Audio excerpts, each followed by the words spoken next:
What's up YouTube, AvrielR32 here. Got back from YCS Atlanta today, and tonight I'm bringing you guys my chamber and deck profile that I ran at YCS Atlanta. Overall, I had fun at the event, made a lot of money, made a lot of trades. I'm going to be showing that off at the end of this video, just to kind of show like a recap and all that. And I do apologize for the sniffling. I'm just going to say right now, I'm sick. I'm still trying to get over a cold. But I just do want to show off this real quick. They gave this out at pre-registration, a YCS token. So that adds two to my collection. This one's from Miami, and this one's from, of course, Atlanta. So there's that. So as you guys can see, I played Chamber. For all of you who are going to be hating in the comments saying I'm a troll and all that, I'll admit, I was a troll. I will admit, it was a lot of fun. I'm not going to lie. Round 4, I played against Erratic Rose, and the guy was so PO'd. He called me for stalling. Because I shuffled my deck once, like I did like one like little shuffle animation, I guess you could call, and then he said, "Dude, you're stalling. You've been shuffling for 2 minutes." I'm like, "No, I haven't, you dumb shit." And so then of course he's like, "Judge," he's like, "He's stalling," blah, blah. And then of course the judge says, "I have no proof." He's like, "You guys just saw him," because people were watching our game, and he's like, "You just saw him. He was stalling he's been shuffling for 2 minutes." I'm just like, "You're such a dumbass." So, and it ended up being a draw because we had a 9-minute time extension, and I'll get into all that later, probably tomorrow when I give my whole recap. But long story short, I had a 9-minute time extension because I asked about a ruling and I appealed to the head judge. We got a 9-minute time extension. The judge that was biased said that we've already been in time for 13, 14, 15 minutes, I think is what he said exactly, in quotes. And he was like, yeah, you guys automatically have a draw. That's it. He's just like, "What? This is bullshit." He was so PO'd. Anyways, it was funny. All the salt, all day long. That little bitch can go cry in a hole. So yeah, let's get on with the deck. So we have 3 card D. This is actually supposed to be 3 Lava Golem. I literally don't know what happened. I came home and I opened up my deck. Well, actually a few minutes ago I just opened up my deck. We were unpacking all that. I opened up my deck and I see I only have 2 Lava Golem, and I'm looking around all my stuff and I can't find my third. It's not a big deal. I mean, this thing's only like 50 cents, so I mean, it's like okay, and I mean, I've already got hundreds, so it's like, what's the big deal? I think it was because I played against Deep Draw Exodia in round 8, the round that I dropped. I did drop, and I had given him a Lava Golem like that I played to his side of the field in the game, so maybe he accidentally picked it up. He was a nice guy, he wasn't like trying to steal my stuff or whatever. It's not really a big deal, it's like what, 50 cents to $1, so it's really not that big of a deal. 2 Battle Fitter, 2 Swiss Scarecrow, that's all the monsters.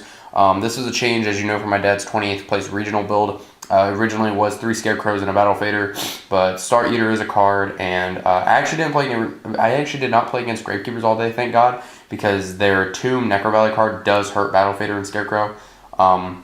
It basically does what Star Eater can't do with Battle Fader, so that's another thing I have to watch out for when I'm playing this deck.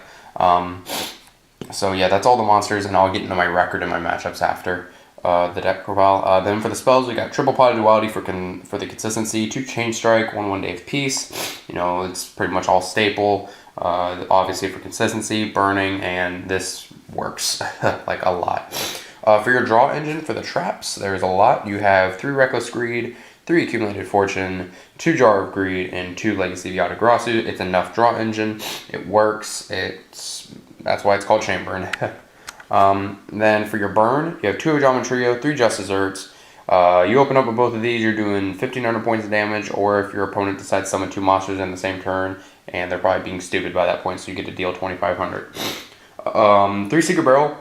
Funny story about this, I was playing against Karakuri Geargil round 5, and I needed 1 burn card because he was at 900 life points. He had like 6 cards in hand and 3 on the board. I ripped a Duality with a dead accumulated set. I activate Duality and I reveal 3 Secret Barrels. I was like, this is great. He just scooped from there.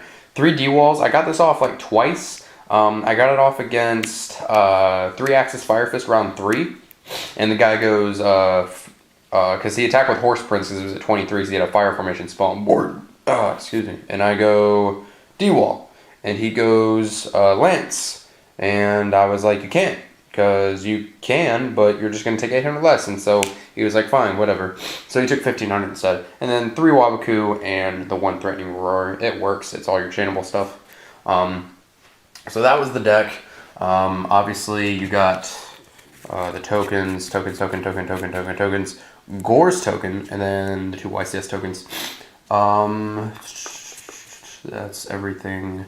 And then the extra deck is just stupid. What I did was, honestly, I would put this, like, say, this or even Ab-Zero on top of my extra deck, and then I would put it face up and be like, oh, crap, you weren't supposed to see it, and I flip it face down, so then they actually think I'm running something else, if they actually fall for that. I actually put in Fortune Tune and Zen Mains in case I, like, went against, like, a skill drain deck that, like, didn't attack or something. I could just summon 2 card these and overlay into these. Again, Chidori, just to make people think. Exabeetle, Dracostack, make people think I'm running something else. Biscayos, make people think I'm running something else. Quasar, because it's cool. Barkyon, and Beret, because they're cool. Doom Dragon, because it's cool. Heraclinos, because make people think. Cybersaurus, because of Karakuri's, but because it's cool. And Chimera Tech's all you really need, to be honest. So yeah, that's pretty much it for the deck, you guys. I'm going to have probably like all my matchups down in the description, but just to go real quick, I went 3-3-2, 3 wins, 3 losses, 2 draws. Round 1 I played against Gem Knights and I won. Yeah, I might as well just say it in the video. Round 1 I played against Gem Knights and 2-0'd him, easily won. Round 2 played against 3 Axis. He beat me game 1, I beat him game 2. We went into time, so it was a draw. Round 3 I played against another 3 Axis, and I believe we went to 3 games and I beat him. And then round 4 I played against a salty Heradic player, and he's a little salty bitch. We're going to call him Mr. Salty Bitch. So if you ever hear me talk about Mr. Salty Bitch, watch this video and you'll realize who I'm talking about. Yeah, that guy was just the bitchiest player ever. I'm not going to lie, he was really pissed. Like, I actually kind of wanted to stand by the security guards. I thought he was going to like try and like rob me or something. But, oh well, you know, people are going to bitch about a deck and it's funny. So, and then that was round 4. So round 5 I played against Karakuri Girgia. 2-0'd the guy. I even asked him if he was using traps, and he says, yeah, I main deck. He said to me, yeah, I main deck too, but I never saw it. Then the round after that, I got 2-0'd by Karakuri Girgia because of friggin' 7 Tools of the Bandit. I would have won too in game 2, and then we would have gone to game 3 if I would have just MST'd his right card instead of MST'ing his call. If I would have MST'd 7 Tools because he had 2 back row. Round 6, so by this point I was 3-1-2. And then round 6 I played against Bujins. I easily beat him game 1, and I wasn't expecting Jinzo, so I only sided 3 MSTs. Game 2, he summons a Crane. I set 5 pass. He draws, sacks off the Crane for Jinzo, and I scoop. Game 3, I just opened up terrible. I couldn't do anything, and he beats me. So I'm 3-2-2. So then next round, I have to pretty much win out by this point, because it was either you had to have 19 points or higher, or you had to come in the top 128. Whichever was more of that amount, then that's how, like, the judges and people at Konami there were going to do that. So like if more people came in like top 128, then like if more people had 19 points than top 128, then they were going to go by the 19 points thing. Hopefully that makes sense. I'm trying to talk fast because my camera's almost dead. So then I play against Deep Draw Exodia, which is why I think I lost my Lava Golem, because I put one on his side of the field. It was Deep Draw Exodia with like gift card and shit, and he just drew through his whole deck and beat me. There wasn't a damn thing I could do. I just clicked off the drop box and I left. I was like, screw this. And it was funny because then I went to go trade, and I was hanging out with Robbie pretty much, not the whole time of the event, but for most of the event. I picked up 3 Bispheres, 2 of these, 2 Heretics, 1 Jowgen, there's the other one.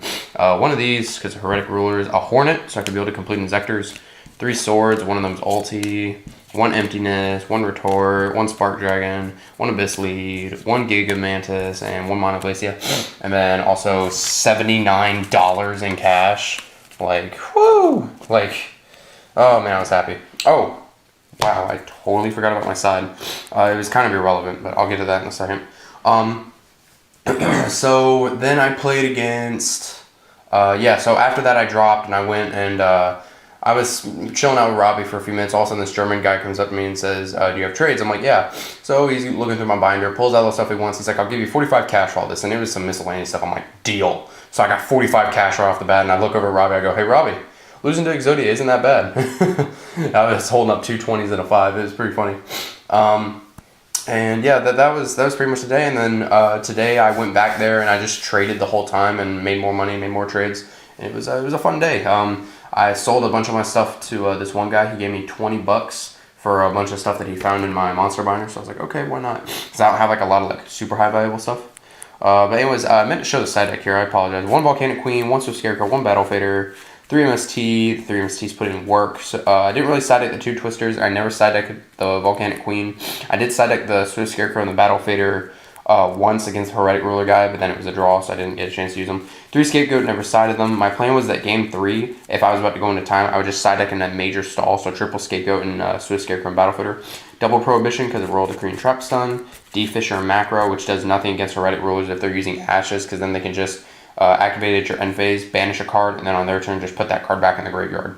So, but anyways, yeah, that's my deck, you guys, and that was the recap. Like I said, I picked up all that stuff, and then I made $79.